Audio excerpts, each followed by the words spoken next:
Welcome to That's So Savvy, the podcast where we dive deep into the stories and journeys of remarkable business leaders. Join our host, Nancy Aichholz, a seasoned professional and experienced entrepreneur, on her mission to discover the recipe for business success. Welcome to That's So Savvy podcast, where we dive deep into what makes businesses, and more importantly, the people behind them, so successful. I'm your host, Nancy Aichholz. I'm a serial entrepreneur, a former brand marketing executive, nonprofit leader, and the founder of That's So Sweet and Nan Cakes. I've spent my career building brands and businesses, mentoring women, and creating savvy strategies that work. In season 3, we're going all in on the savvy business of food. From fast casual giants and small but mighty food options to mission-driven food nonprofits and bold culinary innovators. This season is all about the people reimagining what we eat, how we eat, and why food businesses matter more than ever. You'll hear straight talk from founders, chefs, CPG disruptors, grocery execs, and purpose-driven changemakers.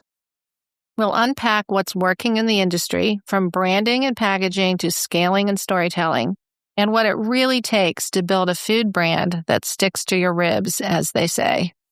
Whether you're a food lover, aspiring founder, or seasoned entrepreneur, or a full-blown food executive, this season will feed your mind, your soul, and maybe even your next big idea.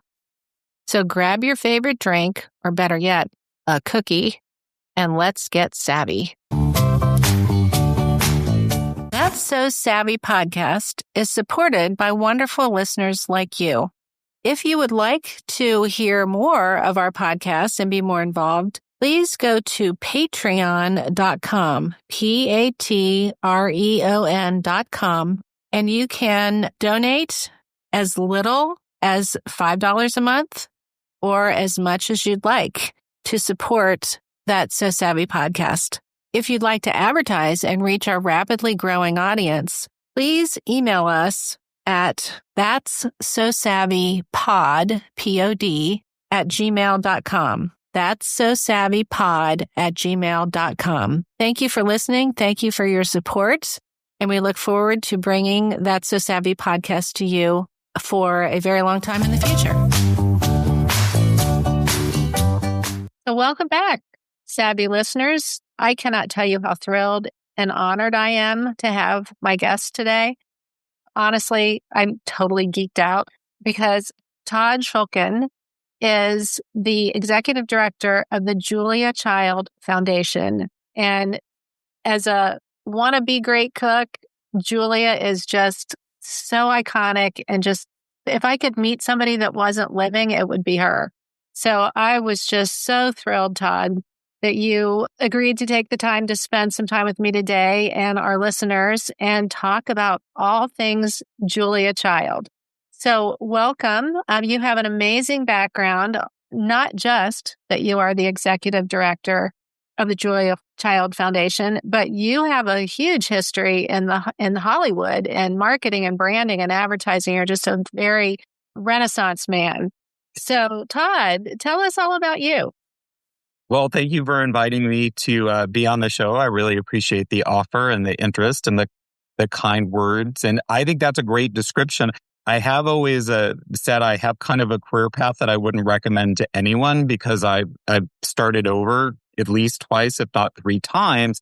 But all of those restarts collectively, that experience made me uniquely suited to come on board and help the Julia Child Foundation, because they needed a unique person who knew the food world a little bit or enough, knew Julia, had a background in intellectual property management, and knew marketing, branding, and PR. Typically, those are not roads that intersect. So all my restarts from those different areas made me the perfect, if not unicorn, candidate for what the foundation needed. Oh, that's great. I've had a lot of the same. People always say to me, you've reinvented yourself more than anybody I know. I'm like, no, I really haven't. I just kept moving forward. And every time I would take with me everything I had just learned. And now I'm using it all. Can really relate to that. And I think that's fascinating. So how did you come to be the keeper of the gold, the keeper of Julia Child's history, her assets, her brand. How did that happen? Well, I always joke that it was sort of just nepotism. It is a little more than that, but it is because my ex-mother-in-law, who I still work with, she was a protege of Julia. They were close friends. And her name is Anne Willen. She's a well-known figure. I mean, she's retired now in the food world, but she's most well known for having founded a cooking school in Paris called La Varenne Cooking School. And Julia and Paul Child were both investors and friends of Anne and her late husband, Mark Chernievsky's. So I knew Julia originally in a social context. Then I started working for Anne in a food context because she's a cookbook writer and cooking school. But like with the foundation, I started working with Anne because of my experience in intellectual property. And Anne wrote more books than Julia, almost 50. Together, we worked on 7 books. That knowledge was something that the foundation really needed as Julia's legacy continued to grow. And the other connection was Anne had a student trainee who then became involved ran La Varenne Cooking School in Paris for a while, named Susie Davidson. And through La Varenne, Susie met Julia. Susie ended up working for Julia, particularly when Julia was on Good Morning America for a long time. Some of your listeners, if they're old enough, might remember that Julia was a regular. I think that would have been in the 80s, early 90s on Good Morning America. And Susie, through that relationship, ended up being the first person to run the foundation after Julia died. You legit met Julia Child? Oh, yeah. So my ex-wife was kind of like one of her many goddaughters unofficially. So Julia was in our life.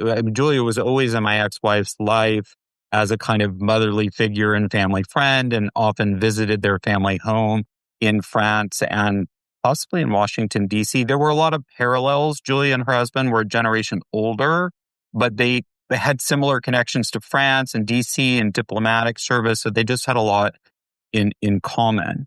And then I lived in Los Angeles. That was my first time living in Los Angeles when I became a literary agent. And at that time, it overlapped when Julia started spending more time in Santa Barbara after Paul Child had died. What time frame is that in history? Well, it would have been 1995 to about 1999, which was when Julia she didn't fully move full time to Santa Barbara, but she was kind of transitioning from Cambridge to Santa Barbara. And that's when I moved here and was an assistant in Hollywood and became a literary agent. And I remember Anne Willen calling us and saying, "Oh, could you go up to Santa Barbara and visit Julia? I'm worried about her. Is she lonely?" Now, with all my tenure at the foundation, Julia was not lonely. She knew everyone in Santa Barbara. She was an incredibly extroverted social person. So she was out on the town constantly. Yeah, I mean, I think that's what so many people love about her is that exuberant personality. And yet she was goofy enough that I would think anybody who met her would just feel immediately comfortable and relaxed because she was just she just wasn't stuck on herself. She was just really so good at laughing at herself and everybody else.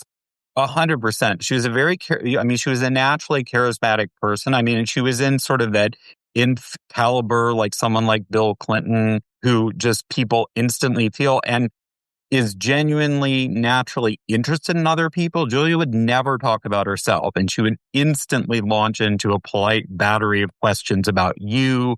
She would learn your name before you met her, and it was genuine. And so she was just kind of one of those people that, like, once you're in orbit, you were just felt like the center of the universe.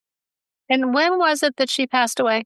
Julia died in 2004, 2 days before her 92nd birthday. Oh, wow. Gosh, 21, almost 22 years ago now. Yeah. Let's talk a little bit about that. So she has been gone from this planet since 2004, did you say? Yeah, so 22 years. And yet, it still feels like she's right here in our living rooms, that she is just a part of our lives. She was a cultural icon, obviously. But what do you think made her such a singular, beloved transcending generations person? Several things happened that kind of catapulted her legacy. And one of the starting points with that was the Julie and Julia movie that came out in 2000, I think it's 2009 when it got released. And I think I came on board a little bit after that because that really sort of solidified. I mean, when Meryl Streep plays you in a movie, it's going to solidify your legacy. And then I think also her biography, My Life in France, that she co-wrote with her grandnephew, Alex Prudhomme, which is a beautiful book to read in addition to just being informative. Those two things really helped capture this mystique about her life, which is very inspiring because I always say, and I've written in different things, that she's the last person you would cast, at least in central casting, to star in a cooking show. She's too tall. She has a funny voice. She's goofy, like not at all what would be on paper. But because of that, she's so relatable. And then she was so authentically herself and so enthusiastic. Those all made her beloved. And then on top of that, the fact that she found her calling late in life. She was in her 30s before she even realized she was interested in cooking or that it could be a career. And she was 50 by the time Mastering the Art had been published and she was suddenly on TV. I think all of those things, it's a kind of defying the odds thing that is just really inspiring to people. Exactly. And going from her wartime career, intelligence, basically, wartime intelligence, and ending up to be an international icon. I mean, I know she's super, super popular here in the United States, but I have to believe this is an international impact that she has had. Yeah, I think in a lot of the English-speaking countries, she's well known. She's certainly known in the UK. She's probably more famous in Canada and Australia, since the UK had a little bit more of its specific culture. She's definitely known in other places. The foundation is funded primarily by royalties from all of her projects. And there are multiple international editions, foreign language editions of her books in Polish. There's a couple different Chinese editions. I think it's published in Spanish and some. It depends on the book. Mostly it's Mastering that's translated, but sometimes there are foreign editions of the French Chef Cookbook. Many people internationally, just usually if I'm trying to help them with the association where they know the name, you'll say, oh, Meryl Streep played her opposite Amy Adams. They're like, oh, I love that movie. So in that way, for sure. But I think the reverence and the iconography is pretty much American. And the place she's least well known is France. Because, of course, the French don't need to turn to an American woman to understand French cooking. Although they'd have fun. They'd have a lot more fun cooking if they did. For those who may know Julia only through television and only through these movies where it really wasn't even her, it was Meryl Streep, what's one thing that people would be surprised to learn about her that we might not necessarily have gotten from that exposure to her? That's a great question that I'm really happy to answer because I think there's a lot of lore behind Julia on TV. And because she was funny and goofy and made mistakes, I think some people, particularly if they were more into the entertainment than the cooking side or maybe didn't buy her cookbooks, saw her in a little bit frivolous way that she was just an entertainer. And she was a consummate professional. Her shows were elaborately prepared for. They were rehearsed down to the minute with a stopwatch. You can find in the archives notes on scripts that she made. She was meticulous, very organized, very methodical, very prepared, and did extensive research on everything she did. I think there's a disconnect between being a consummate professional and the way she appeared on screen, which seemed a little bit discombobulated. That's one of the things that I think people need to understand. There's a saying that Julia used that I use as my mantra that I think for anyone doing any kind of performance, whether it's just presenting a deck at a conference or on a podcast or live show of any kind. And Julia used to say, prepare, prepare, prepare, and then let go. Oh, great. Well, I'm going to have to remember that for my next podcast. I love it. It's really useful, and it's words she lived by. Yes, I love it. So let's talk a little bit about kind of her philosophy and then also how the foundation is perpetuating that philosophy. So she believed in learning by doing. And she did believe in this prepare, prepare, prepare. And then comes the foundation. So let's talk a little bit about the foundation and A, how it was formed, B, what the mission really is. Because in my mind, the foundation is all about that amazing exhibit that's traveling the world that we were very fortunate to have in Cincinnati at the Cincinnati Museum Center. They did a beautiful job with that. They did. Here's who's been on our podcast before. They promoted it so well, but the exhibit itself was so engaging and so interactive. And I wasn't expecting that because a lot of times when you go to these great exhibits, they're beautiful and informative, but they're kind of flat. There was nothing flat about that exhibit. So let's talk a little bit about how you got there and what the foundation is all about. Well, maybe I'll just start. We can end up there. And I agree, the Cincinnati Museums, they did an amazing job. And as did Flying Fish, who created the exhibition in conjunction with the Napa Valley Museum, who really spearheaded it. But going back to what the foundation does. So Julia set up the foundation actually in, I think it was 1995, to be operational after she died. But the foresight involved was really impressive. But Julia left it very broad. She just wanted, she was a very charitable person. She was focused more on her own mission than making money. That was beside the point. She felt very strongly about the educational part of what she did and being basically an evangelist for good food and good drink and people learning to cook. And she left very broad instructions to the trustees. Now, the trustees were also given certain responsibilities because she essentially left all of her intellectual property and what's called publicity rights, but that's the right to her name and image, to the foundation. So obviously, given how much of an icon she's become, that's a big responsibility. In doing that, the trustees decided that they felt strongly, and two of the trustees are family members, that they wanted to have the foundation act as if Julia was still around and at her direction. So we don't do commercial projects because Julia never did endorsements. We do things where we have sponsorship for creative content because, of course, the French chef started being sponsored by Polaroid. So there was always some corporate branding involved, but it was a kind of firewall between the two sides. So the trustees have elected to carry on that mission. And then the other part of the mission that they've elected to focus on is Julia, particularly after she was established, was such a strong advocate for promoting American cooking, the American wine industry, the professionalization of chefs, and anything in to do with the professionalization of the food world. Because I think for listeners now, you might take for granted that chefs are celebrities and restaurants are a thing, and that nobody's parents maybe start crying when their kid says they want to cook in a restaurant. But back in 1950s, none of that was prized in America. It was very perfunctory. And Julia really spearheaded changing that. So the foundation is basically structured around those values of uplifting the whole professional culinary scene.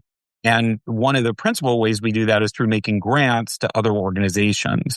So those grants are, we support scholarships. Most of the major cooking schools in America, like the Culinary Institute of America or Johnson & Wales, are two examples.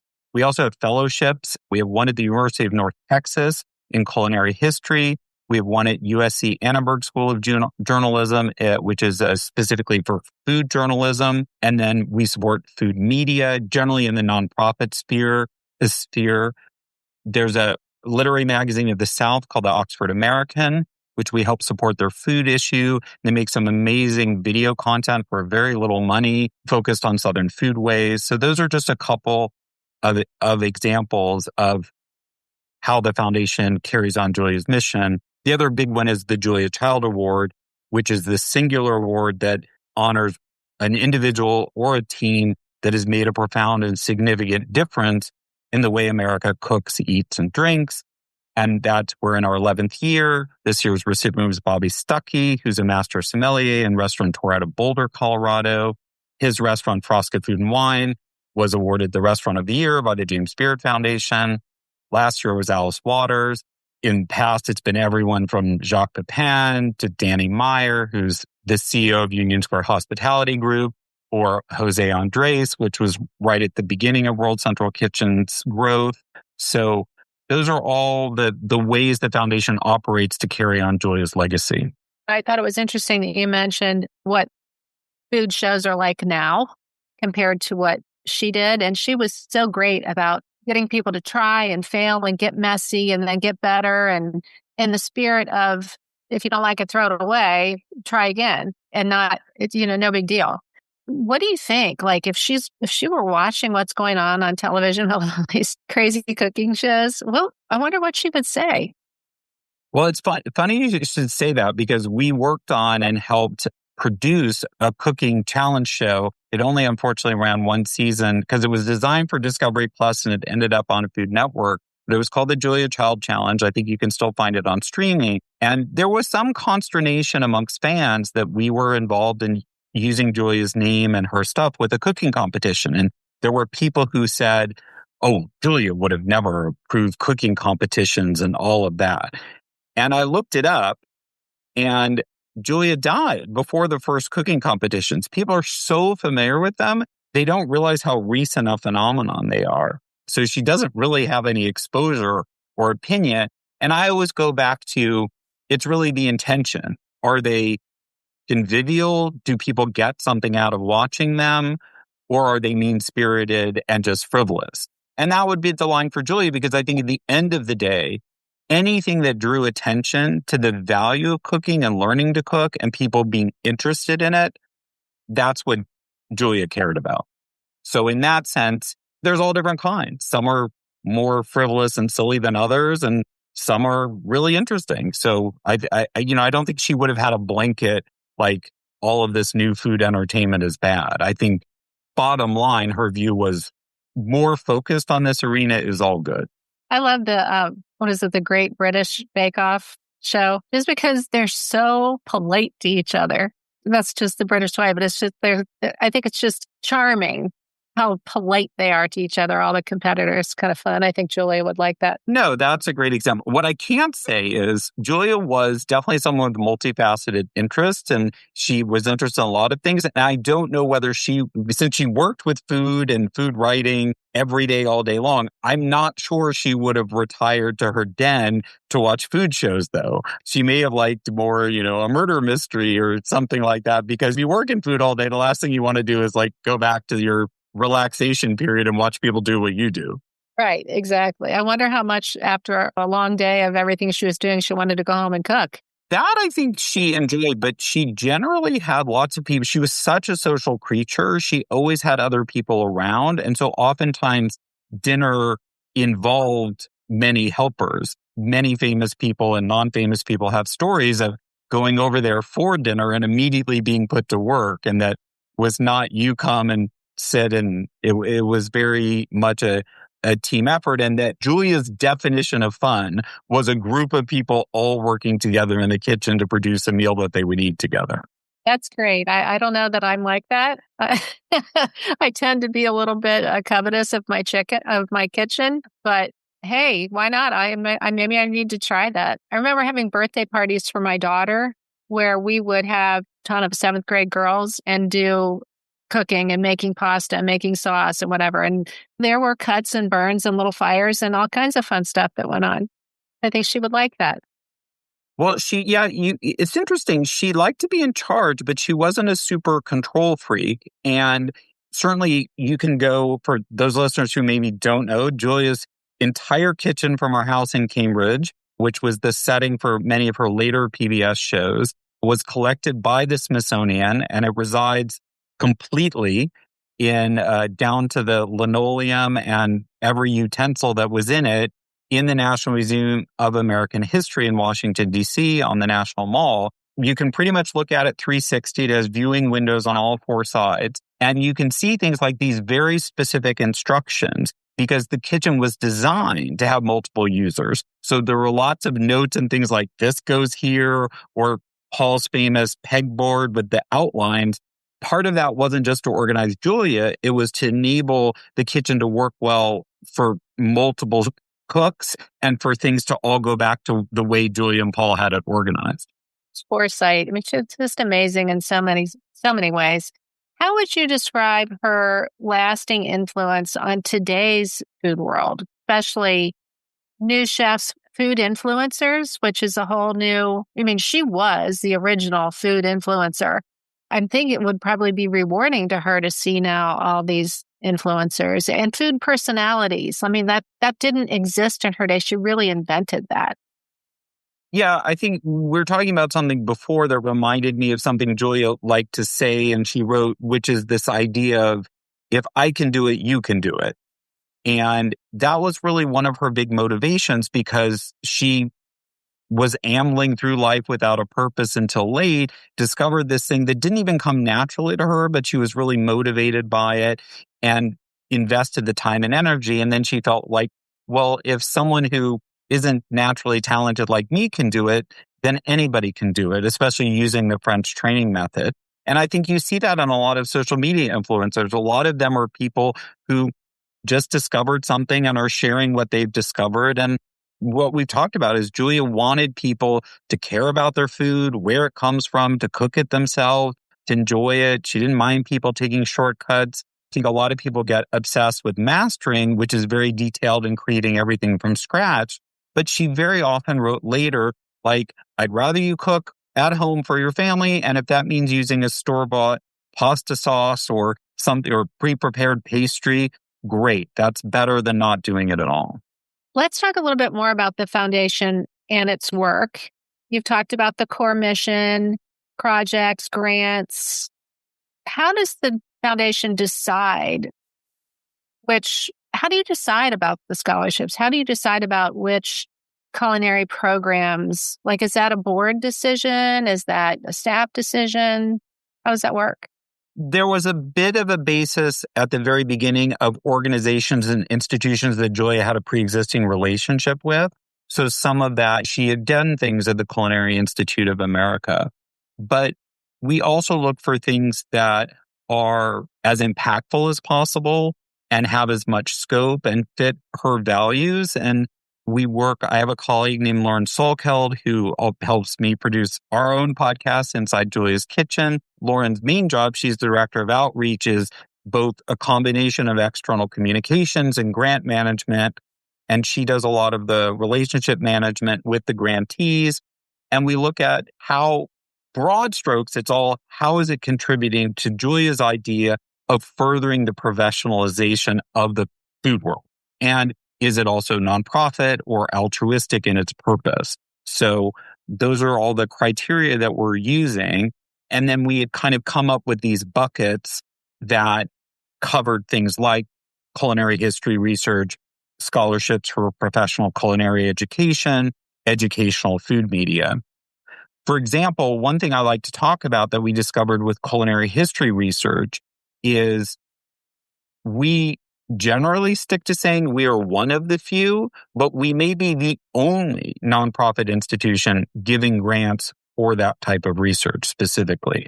And so we've held on to that. That was important to Julia. It was something she got into maybe a little bit later in her career, but we feel really strongly about continuing to fund it because the sources of funding for scholars and academics to do that are very scarce. One thing we don't fund, for example, are hunger projects. Not because we don't think they're worthy, but it's actually easier to get people to give money for starving kids or hungry families. And there's lots of really great organizations that do that. But there's almost nobody else who does funding of culinary history research.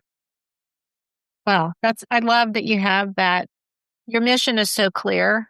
You're really honoring her legacy, I think, in everything that you do. One thought I've been having too is that because she has been so iconic and she has been so timeless, how do we keep our young people engaged in all things Julia and in her approach to life? I mean, there's so much to learn from her that's beyond just the cooking. She just broke a lot of barriers and yet she didn't act like she was trying to do that. I think we're lucky in that her story is so inspiring. Journalists continue to spontaneously write about her and focus on her. We just had a new proposal from a new cooking school that wants to do a Julia Child series. So I think some people have a perception that it might be waning in some ways, but I know I get monthly requests from a middle schooler who's writing a paper and has a bunch of questions. And I mean, very frequently, young people discover her. The great thing about technology and the internet now is it's a lot easier to discover things. Thanks to our friends at PBS, there's a thriving Julia Child YouTube channel. I think it's at Julia Child PBS or on PBS. It's only been set up formally in the last few years, has more than 100,000 subscribers. It has a good bulk of the shows that PBS owns the rights to on. So we're finding that people self-discover, but also all the things we do between the Julia Child Award, the grants we make, the podcasts that we produce and I host, those are all communication channels to keep the message out in the universe. You're right. The current media landscape is so great for keeping our history alive of all kinds of things. And these iconic characters that have been a part of many of our lives. And it is a beautiful thing when it's used correctly. Well, and something I forgot to mention that's fun and sort of when I say it's going to sound obvious, but it didn't necessarily happen in a vacuum. I mean, I would say PBS really fostered it, but Julia's shows are now widely available on streaming.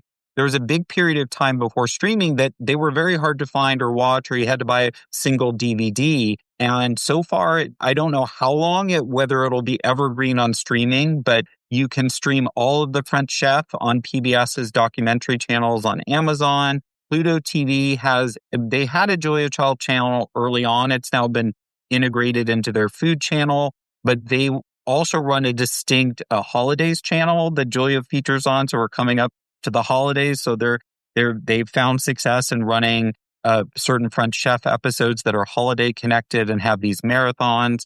It hasn't happened in a while. Early on, Twitch, the gaming platform, which is primarily traditional gaming, I don't know if they still have their food platform, but they were experimenting. They did a whole Julia Child marathon on Twitch, along with Bob Ross, the painter from PBS days. So all of these, everything old is new again, and people are rediscovering it and have access to it in ways that they, for a couple decades, didn't. I know. It's amazing how things are resurfacing. Like my daughter, it was last Christmas, so she was 29. One of the things she really wanted for Christmas was a turntable, an actual record player. Who has had a record player like forever? And she's got one. And so now she really wants the old vinyls because so many of the new things were not produced for vinyl use and they don't sound as good. So it's kind of fascinating how so many things, and she likes listening to my 80s music. No, for sure. There are all those different kinds of things. Well, I mean, just like a podcast is really a radio show, just delivered in a different level of tech. Right, and you get to keep listening to it. Thank God. And easier to find. Yeah. Have you ever worked on some projects? Well, of course you have, but can you think of a project within the foundation that you would think, oh my gosh, Julia would just absolutely love this. This just really hit the mark. There's nothing more gratifying than getting our grant reports, particularly from the grantees. And one of the things that I find forever humbling is reading the letters and the little biographies of the students receiving the scholarships at the places like I mentioned, like Johnson & Wales and Culinary Institute of America. And I think generally they go to students often, some of them have restrictions where they're first-time college students or people who need financial support, and hearing their stories and how Julia's example, how the scholarship, and even how the opportunity to go to culinary school has profoundly changed or improved their lives. It's like, it doesn't get better than that. Oh, she would love that. Are there any lesser known Julia stories that you love sharing, or is there one that really just captures your heart? Well, there's one that I like because it's very personal to me and it connects sort of my experience with Julia and the foundation to my other work and past career in Hollywood. As we were talking about earlier in the show, when I first met Julia in around 95, 96, that Julia loved films, and she used to go to the movies frequently and was just a fan. And I remember as my first career or first role in Hollywood was as a film agent. We would go up to see her in Santa Barbara. And I remember distinctly eating on the patio of the Montecito Country Club with her for lunch. And all we did was talk about what movies she'd seen and what I was working on. People think of her in such a food context that she did have plenty of other interests. I think she was just fascinating. And I probably know 10% of what she actually was all about. So it's exciting to know that all this information is still out there. I have to believe that she made a eternal impact on how people deal with food, how people interact with food, how people interact with entertaining and being able to cook for ourselves. And I am hoping that we'll get another resurgence in our society of people coming together, making food together, eating as families. I think that happened a lot during COVID. There were some blessings of COVID, not many, but that was one. And I think restaurants have become so expensive, which is not their fault. I'd like to figure out how to fix that.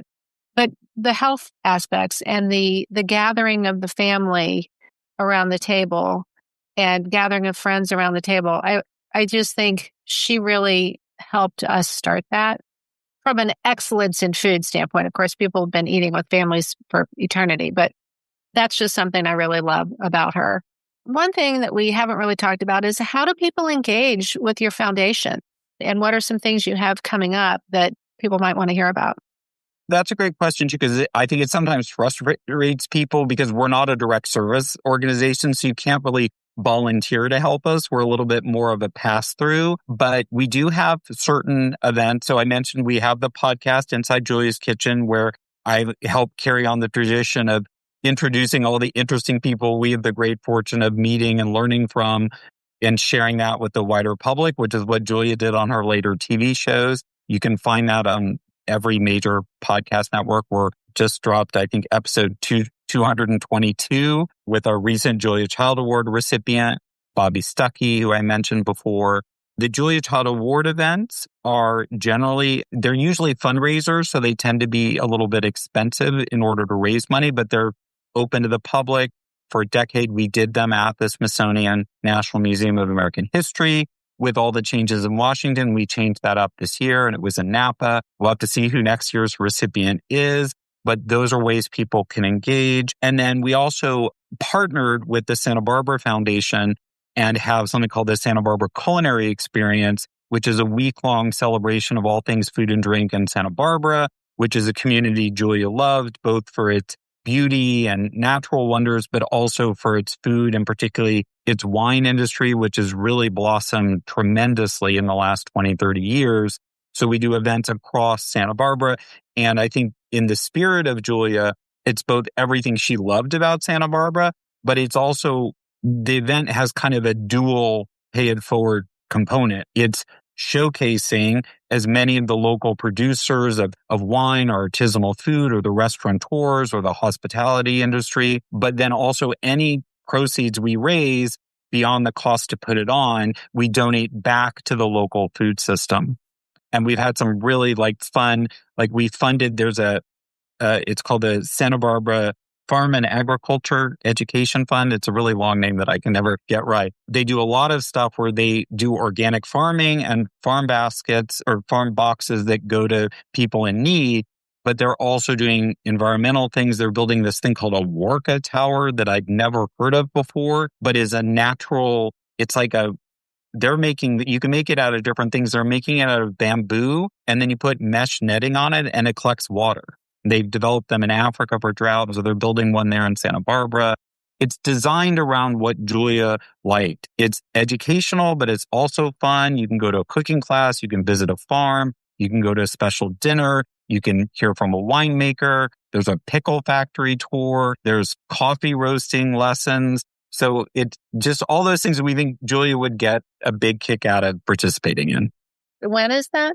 So next year, it's in May. It'll be May 11th to 17th in 2026. And it's sbc.events. sbce.events. I just might have to make a trip to Santa Barbara. We'd love to have you come. Sounds like a great time. Well, I think our time is sort of closing up here. We could talk forever. There's still so much more to talk about. One thing I always like to ask our guests, what's in your oven? What's coming up, both for you personally and for the foundation? Well, I think for me personally, the end of the year, we actually kind of finally get to catch our breath. We had we had a pop-up event for the SBC on Tuesday to honor Jacques Pepin's 90th birthday. Jacques, his own foundation has been doing 90 events across the country for their efforts for culinary education. We're really working on planning for next year. I just got the first message from the award director about her preparation for the award selection process. We're gearing up and we're deep into the planning stages for the SBCE that I just mentioned in May. We had more than 80 events last year. Our goal is to have more than 100. It's a lot of prep and planning and thinking toward that. And I'm looking forward to having some time to cook a pumpkin pie for Thanksgiving, looking toward kind of renewal in 2026. Right. Well, I did wonder, like, given all your exposure to Julia, if you are a master chef on your own. Well, I'm definitely not a master chef, but I am a single dad and I do try to cook on a very regular basis. We try to eat out to support restaurants, but we try to eat at home and sit down to dinner together. And some nights it's a quesadilla, other nights it's more elaborate, and just depends on the time available. But I enjoy cooking, and I had some great mentors advising me, so I'm very well trained. Absolutely. Well, I'm sure you're thankful to the mother-in-law that introduced you to all this. What a terrific career that you've been able to grow and be super successful in. I mean, just you're fascinating to talk to. It's been such an honor to have you on here. And Julia's influence is just timeless. She democratized cooking in America, really. Her curiosity, her sophistication and playfulness at the same time. There's just so many things to celebrate about her. So I can't imagine you ever have a boring day. But I love that your foundation is just keeping her vibrant spirit alive, keeping her memory alive, keeping us all thinking about the quality of the food that we cook and eat. You've been incredibly inspiring. I really appreciate you coming on the podcast. Well, thank you for all of that praise. It's a real privilege to be able to work with Julia's legacy and to work at the foundation. And yeah, it's not a job to complain about for sure. And yes, we very rarely have a boring day. So it's a great honor. Thank you. Absolutely. Well, savvy listeners, this has been one savvy guest with one savvy Julia child to talk about. So we will be back in a couple of weeks with more in our cooking episodes of the Savvy Business of Food. So everyone have great holidays in the meantime, and we'll have to touch base about what everybody cooked over the holidays. Thanks so much for tuning in to That's So Savvy podcast, the Savvy Business of Food. I'm Nancy Aichholz, and I hope today's episode left you happy, energized, and maybe even a little bit hungry for more. If you loved what you heard, make sure to subscribe, leave us a 5-star review, and share this episode with your fellow foodies and founders. You can also find bonus content, behind-the-scenes stories, and more at that'ssosavvy.com, on our Substack, where you can subscribe to our newsletter, and follow us on Instagram at That's So Savvy Podcast. Until next time, stay bold, stay curious, and stay savvy.